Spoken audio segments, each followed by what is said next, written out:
Товарооборот Абхазии за отчетный период составил 9 миллиардов 400 миллионов рублей, что более чем на 1,5 миллиарда рублей превышает показатели прошлого года.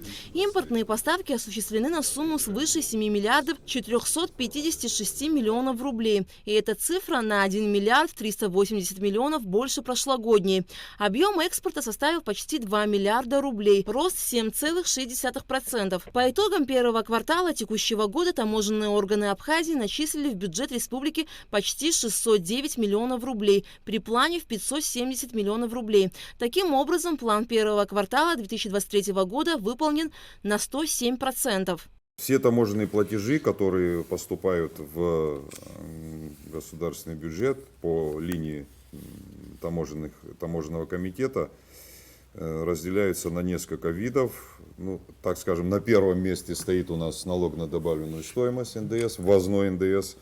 Доля его во всех платежах составляет 60%. Далее у нас таможенная пошлина на импортируемые и экспортируемые товары 18%, таможенный сбор 16% и акцизный налог 6%. В денежном эквиваленте, если рассматривать эти проценты, то таможенная пошлина составляет 111 миллионов рублей, таможенный сбор 99 миллионов рублей, акцизный налог 39,8 миллионов рублей, платежи за акцизные марки 3,8 миллиона рублей и НДС 353 миллиона рублей. То есть, я как уже сказал выше, это самое большое поступление от всех видов таможенных платежей. Почему такой рост? Он обусловлен рядом факторов. Это увеличение, во-первых, объема поставок в нашу страну. Все товарные, по товарной номенклатуре, да. И также если говорить об экспорте, я говорил выше, что экспорт у нас повысились показатели.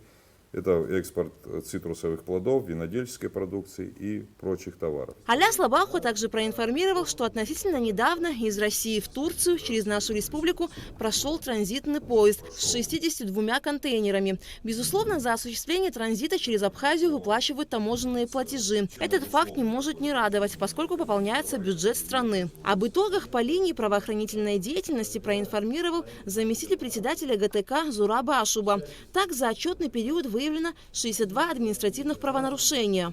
Совместно с подразделением Министерства внутренних дел Абхазии было реализовано 5 мероприятий по выявлению особо опасного вида контрабанды, в ходе которого в момент перемещения на таможенную территорию Республики Абхазия через таможенных псов были обнаружены и изъяты наркотические средства: метадон общей массой 6,019 грамм, героин общей массой 0,16 грамм, психотропные вещества прегабалин 59,7 грамм, лирика 42 капсулы, нейротин 17 пластин, пибаптин канон 12 пластин. Наверное, на слуху казалось бы, да, что это, в общем-то, не такой большой вклад в деле решения данного тяжкого преступления. Но я хотел бы сказать, что в этом плане прошлый год и первый квартал он был прорыв. Потому что, к сожалению, данный тяжкий вид преступления был реализован именно в эти 2 года. Все это время, к сожалению, борьба с этим злом была мало, мягко говоря, неэффективна. Ряд вопросов организационных, мероприятий, которые связаны с МВД, подписание междуведомственного сотрудничества привело к данному результату. Я думаю, что эти позиции будут только усиливаться. Также должностными лицами таможенного комитета было задержано и изъято 223 440 единиц табачных изделий, 105 единиц электронных сигарет, 285 пачек табака для кальяна, 209 бутылок алкогольной продукции и газированных напитков, 198 единиц косметической продукции, 7 аппаратов для майнинга, 2500 единиц свежесрезанных и искусственных цветов, 259,9 килограммов цветного металла и 210 килограммов ореха в скорлупе. В виде штрафов и иных видов взыскания в республиканский бюджет внесено 468 574 рубля. Алька Трапш, Заур Кварчи, Абхазское телевидение.